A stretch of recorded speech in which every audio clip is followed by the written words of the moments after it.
Hello everyone, welcome back to my channel little things with little one. और आज हम बात करने वाले हैं बेबीज़ की आईज़ में काजल लगाना सही है या गलत है, क्या एडवांटेज हो सकते हैं, क्या डिसएडवांटेज हो सकते हैं।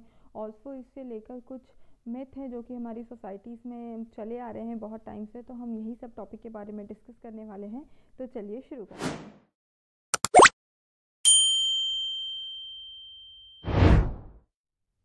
तो विदाउट एनी डिले सबसे पहले मैं इस क्वेश्चन का आंसर देना चाहूँगी कि बेबीज़ को काजल लगाना चाहिए या नहीं लगाना चाहिए, कितना सेफ़ है।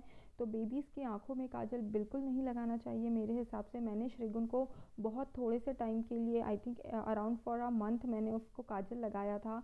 वो भी बिकॉज़ मैं अपने बड़ों की रिस्पेक्ट कर रही थी एंड मैं उनको एकदम से मना नहीं करना चाह रही थी। एंड ऑल्सो बिकॉज़ उस वक्त मेरे पास एकदम सारे फैक्ट्स अवेलेबल नहीं थे। बट जैसे ही मैं उसके बाद फर्स्ट टाइम अपने डॉक्टर से मिली और मैंने उनसे ये डिस्कस किया, तो उन्होंने मुझे एक ही बार में डायरेक्टली मना किया कि काजल बेबीज़ की आंखों में बिल्कुल नहीं लगाना चाहिए, ये बहुत ज़्यादा हार्मफुल है, इसके बहुत सारे डिसएडवांटेज हैं। तो चलिए हम देखते हैं सबसे पहले कि इसके क्या क्या डिसएडवांटेज। बाहर से काजल ले रहे हैं तो फर्स्ट ऑफ ऑल उसमें बहुत सारे केमिकल्स होते हैं। तो बाहर का जो काजल होता है वो तो वैसे ही बहुत अनसेफ होता है। बाहर के काजल तो वो कितना भी बोलें वो ऑर्गेनिक है, ये है वो है, बट बाहर से आप कोई भी काजल लाके बेबी की आंखों में मत लगाइए। सबसे बड़ी चीज़, जो हम बाहर से काजल खरीदते हैं उसमें लिड नामक एक तत्व होता है जो कि बहुत ज़्यादा हार्मफुल होता है बॉडी के लिए। बाद में जाके इसके कारण बेबीज़ में लो आईक्यू हो सकता है, ब्रेन प्रॉब्लम हो सकती है, एनीमिया हो सकता है, बेबी के ऑर्गन्स को इफ़ेक्ट कर सकता है। तो लेड एनीवेज ह्यूमन बॉडी के लिए बहुत हार्मफुल होता है। तो आप सोचिए, आप बचपन से ही अगर बेबी को ऐसा कुछ लगा रहे हैं जिसमें ये हार्मफुल तत्व है, तो ये कितना ज़्यादा डेंजरस है। तो बाहर से आपको नहीं लेना है। बट इसका मतलब ये नहीं है कि जो होममेड काजल होते हैं वो सेफ़ होते हैं। होममेड काजल बाहर के काजल के कंपैरेटिवली आप बोल सकते हैं सेफ़ होता है। मार्केट से आप जो लेकर आ रहे हैं उससे तो सेफ़ ही होता है, बट हम घर पे भी जो काजल बनाते हैं उसमें कार्बन होता है।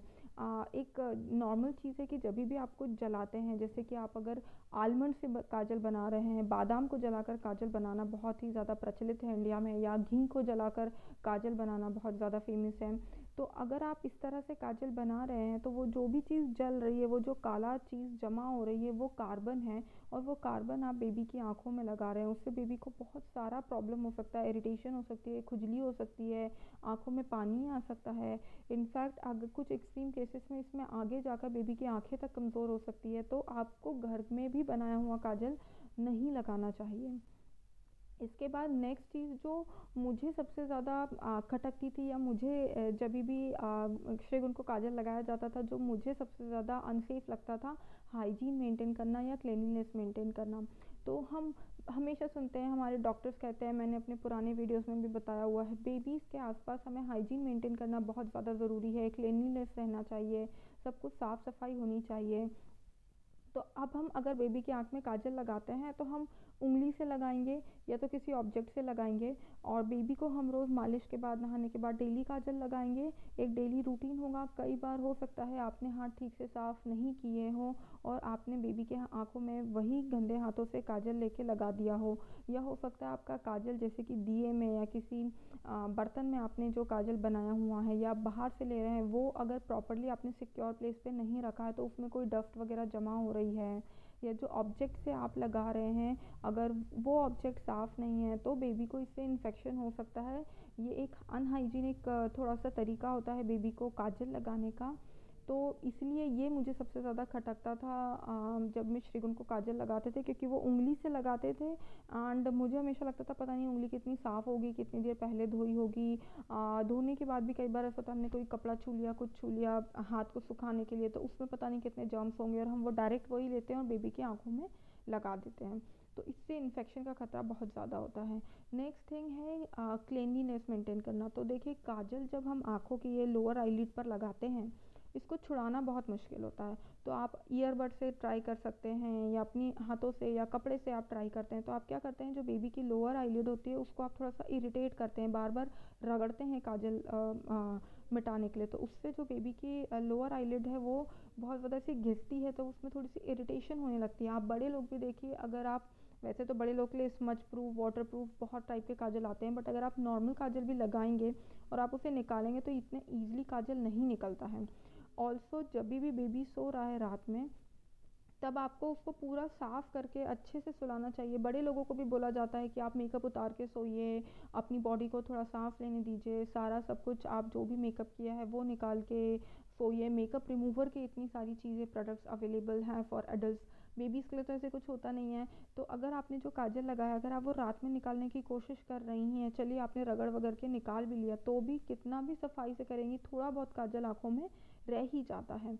उसके बाद नेक्स्ट मॉर्निंग अगेन आप काजल लगा देते हैं, फिर आप रात में शायद निकालने की कोशिश करें और फिर थोड़ा बहुत काजल रह जाता है। तो ऐसा होता है कि बेबी की आँख एकदम से काजल पूरा निकल ही नहीं पाता है और वो प्रोसेस रिपीट होते जाती है। हम नेक्स्ट टाइम फिर नया काजल लगाते जाते हैं, तो कंटिन्यू काजल लगे रहने की वजह से भी बेबी की आँखों में बहुत सारी प्रॉब्लम्स हो सकती हैं। खुजली हो सकती है, इरिटेशन हो सकती है। अगर रात भर बेबी की आँखों में बहुत सारा काजल लगा है तो थोड़ा सा थोड़ा सा कुछ मैल टाइप का, कीचड़ टाइप का आँखों में जमने लगता है, वाटरी आइज़ हो सकती है, पस बन सकता है। तो ये मुझे बहुत ज़्यादा खटकता था जब श्रीगुन को काजल लगाते थे। एंड यही मैंने डॉक्टर से डिस्कस किया, तो उन्होंने भी मुझे यही सारी गाइडेंस दी कि आपको इन सारी वजहों की वजह से काजल को तो बिल्कुल अवॉइड करना चाहिए। First of all it is anyway harmful also. Kajal के साथ एक क्लीनलीनेस मेंटेन करना, हाइजीन मेंटेन करना न्यू बॉर्न्स के साथ थोड़ा सा डिफ़िकल्ट हो जाता है। अब बात करते हैं कुछ मिथ्स के बारे में कि काजल क्यों कहा जाता है कि इंडिया में लगाना चाहिए। तो मैंने सुना है कि लोग कहते हैं कि काजल लगाने से आंखें बड़ी होती है, सुंदर होती है, अट्रैक्टिव होती है, आई लैशेस बढ़ते हैं। तो देखिए ऐसा कुछ भी नहीं होता है। ये सारी चीज़ें जेनेटिक होती हैं। बेबी का फेयर होना, हाइट बड़ी होना, मोटा होना, दुबला होना, आंखें बड़ी होना, फीचर्स एक पर्टिकुलर टाइप के होना, ये सब कुछ जेनेटिक होता है। आप कितनी भी मेडिसिन यूज़ कर लीजिए, हॉर्लिक्स कॉम्प्लेन पिला लीजिए हाइट के लिए, बट जितना पेरेंट्स के या जैसे कि आपकी फैमिली में जो चला आ रहा है उसी के जीन्स के अकॉर्डिंग ही आपके बेबी की चीज़ें होंगी। आप ऐसा नहीं है कि काजल लगाने से आप बेबी की आंखें बड़ी हो जाएगी। ये सब बिल्कुल मिथ्स हैं, आप इन सब पर बिल्कुल भी ध्यान ना दीजिए। और नेक्स्ट थिंग होती है कि बोला जाता है काजल लगाने से नज़र नहीं लगती है। एक जो नेगेटिव ऑरा होता है या जो नेगेटिव इन्वायरमेंट होता है वो नहीं आता है बेबी के आसपास। तो ये एक्चुअली ये नज़र वज़र वाली चीज़ों पे तो मैं वैसे भी ज़्यादा बिलीव नहीं करती हूँ। बट अगर आपके घर के बड़े लोग हैं, वो बहुत ज़्यादा इस बात को मानते हैं, तो आप एक छोटा सा टीका कान के पीछे, सिर पे या फिर पैर के नीचे लगा दीजिए। काला धागा बांध दीजिए हाथों में या पैरों में। श्रीगुन को भी मैंने काले मोती हाथों में डाले हुए थे, धागा बांधा हुआ था, बिकॉज़ ऑब्वियसली मेरे घर में भी बड़े लोग मुझे बहुत ज़्यादा कन्विंस कर रहे थे कि काला टीका लगाना चाहिए, काला धागा बांधना चाहिए। तो मैंने इस तरह से कुछ दूसरी चीज़ें करी जिससे मैंने उनकी बातें भी रख ली और श्रीगुन को भी काजल वगैरह लगाने से दूर रखा। तो आप इस तरह से कोई दूसरा वर्क अराउंड ढूंढ सकते हैं, बट प्लीज़ काजल आँखों में बेबी की ना लगाइए। तो ये रहा एक छोटा सा वीडियो, काजल आपको लगाना सही है या नहीं, इसके बारे में मेरे क्या ओपिनियंस हैं। अगर आपको आज का वीडियो पसंद आया हो तो वीडियो को लाइक करें, चैनल को सब्सक्राइब करें। Bye bye, see you in the next video.